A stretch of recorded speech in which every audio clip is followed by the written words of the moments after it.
नमस्कार सर्वांना। आज आपण उपमा बनवणार आहोत। कढईमध्ये 1 वाटी रवा सोनेरी रंग येईपर्यंत भाजून घ्यायचा आहे। 3 मीडियम साईजचे कांदे बारीक कट करून घेतलेले आहे। हिरवी मिरची, कढीपत्ता आणि ओले खोबरे बारीक कट करून घेतलेले आहे। कढईमध्ये 2 चमचे तूप आणि 1.5 चमचा तेल घातलेले आहे।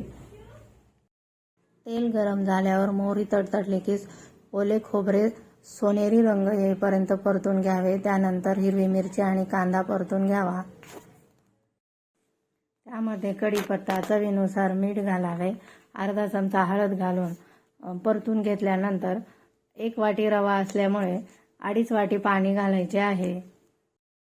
पाणी गरम केलेले असावे, त्यामुळे रवा आणखीन फुलतो।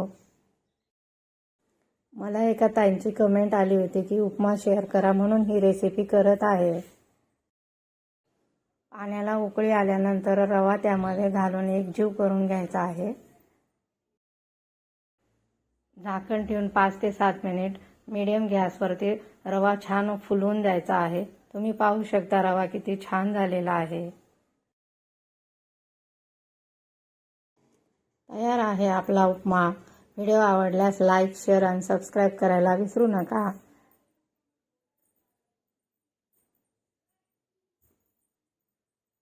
धन्यवाद।